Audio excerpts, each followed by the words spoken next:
Yay! We're going to talk about the practical stuff. It's time to talk about planning for the practical stuff. We have already covered why it's more important to plan for habit change around the behaviors that you want to cultivate around food. But also, sometimes if we're creating a lifelong system, we're going to need to create systems around these kind of invisible practical parts of the process. Somebody's got to do the shopping. We can't eat food that we haven't somehow brought into our world. I want to share with you a quote from an amazing book called How to Keep House Whilst Drowning by Casey Davis. Now, she talks about um, eating, feeding yourself as a care task. She talks about all household tasks as essentially care tasks. And this is a really kind way of thinking about it. And she's got a really good way of explaining that actually what's involved here is way more than we give credit to. She says, but when you actually break down the amount of time, energy, skill, planning, and maintenance that go into care tasks, they no longer seem simple. For example, the care task of feeding yourself involves more than just putting food in your mouth. You must also take time to figure out the nutritional needs and preferences of everyone you're feeding. Plan and execute a shopping trip. Decide how you're going to prepare the food. And set aside time to do that. And ensure that meal times are at correct intervals. You need energy and skill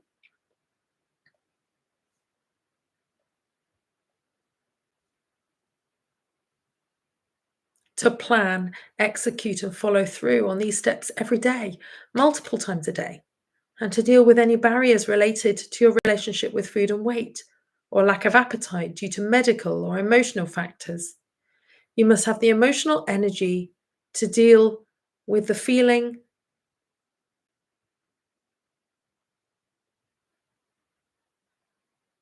of being overwhelmed when you don't know how or what to cook, and then the anxiety it can produce to create a kitchen mess. You may also need the skills to multitask while working, dealing with physical pain, or watching over children. That's just cooking. Let's look at cleaning. Okay.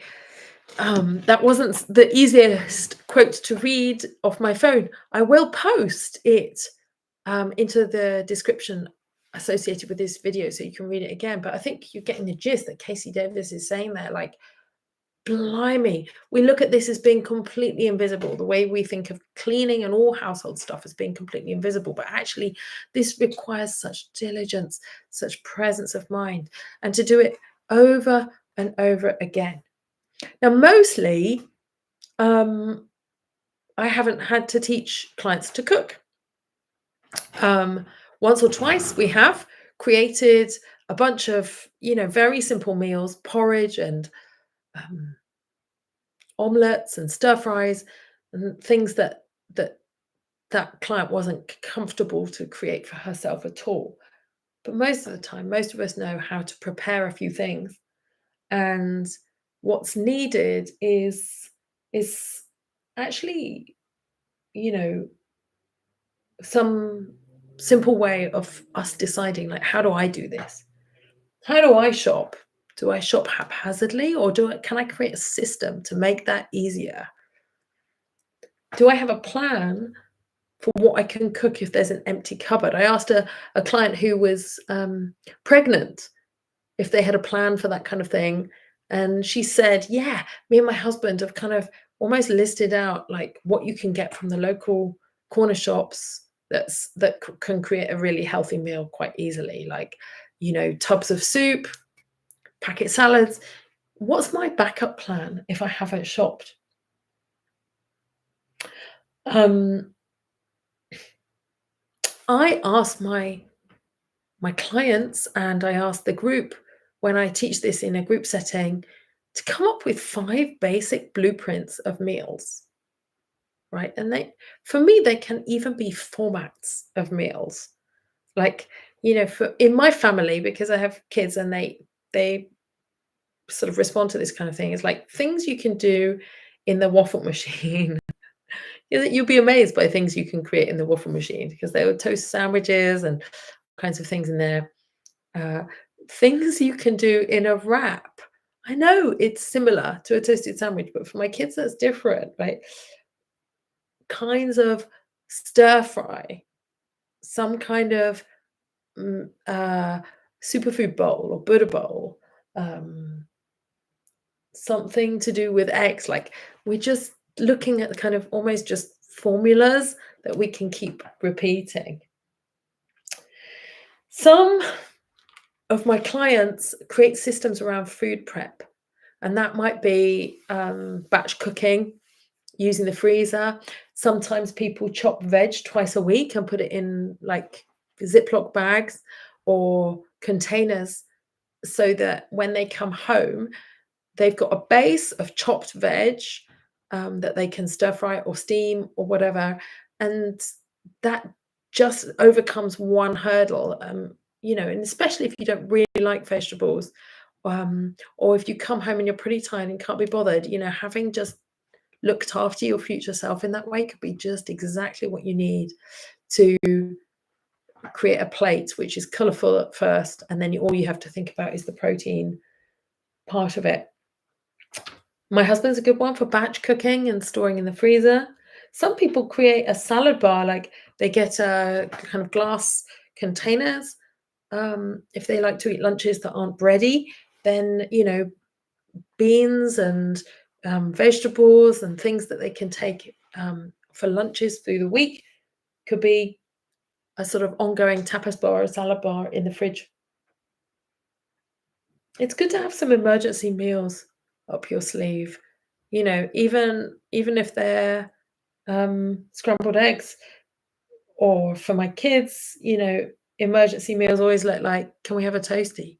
Well, I don't tend to think as a mother, for me, serving them a toasty doesn't feel like good mothering. But actually, you can make a completely nutritionally balanced plate that everyone's happy with out of not too much. And I think it's really good to have some emergencies up your sleeve, because it's still better than, I don't know what the alternative would be. It's better than ordering a takeaway or getting a frozen pizza out the freezer. Somebody's got to clean up. Do you have a system for that? It might help. It might help you do the other stuff better if you knew someone else was going to clean up. Or it might help if you said you were going to clean up for somebody else to take over some of the other bits and to actually have those conversations. Often creating a system around all of this stuff is so much about how we need to be the leaders in the food culture within our homes. And then we need some decisions around intense foods like pizza and chocolate, or maybe that's cheese. I don't know. I like both. They're both pretty moreish for me. So, and those decisions are not necessarily a set of rules, but they're sort of a kind of your own personal boundaries that you create over time. For instance, um, I don't usually eat milk chocolate because it's not my favorite. So if somebody offers me a square of milk chocolate, I find that quite easy to turn down. Um, and I sort of hold out for my own favorite chocolate, which I do buy when I go shopping. So, I'm not saying that's a perfect system, but at least I've got a little bit of a parameter is I don't randomly eat milk chocolate things. Um, and so over the course of time, you'll develop those things, right? I don't eat shop bought cake. I only eat homemade cake.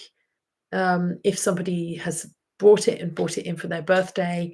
Otherwise, I say, I'm all right, thank you. Or can I take a piece for later? And then I either, give it to one of my kids, or I maybe just make a decision about whether I want to eat it later or not. And usually the decision is no. But I sort of go, like, take myself through a little bit of a kind of process that I've planned through practical stuff. But planning through practical stuff also sometimes means having systems where you actually eat it as well.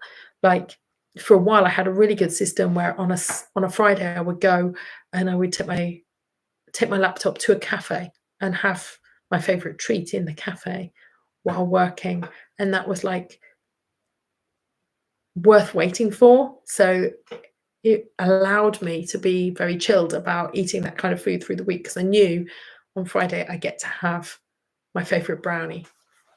So you can actually create little systems around these things, and adapt them. Yeah. Now I know all of this sounds a bit obvious, and some of it this you might have absolutely down. Um, or maybe you're looking at this and thinking, wow, actually, I'm just leaving all of this to chance right now. And I don't want you to feel overwhelmed, like you've got to plan the hell out of all of it. But it's just about trying to sort of create little routines and think about, well, like when could I shop? Where would I shop? I have a couple of systems around shopping, for example. I only shop at the same supermarket. It's so confusing to me to go into a different supermarket and have to figure it out. Um, so I've got to know one supermarket and one layout, right? And that works for me. So what do you do that works for you? That's what I'm really curious about.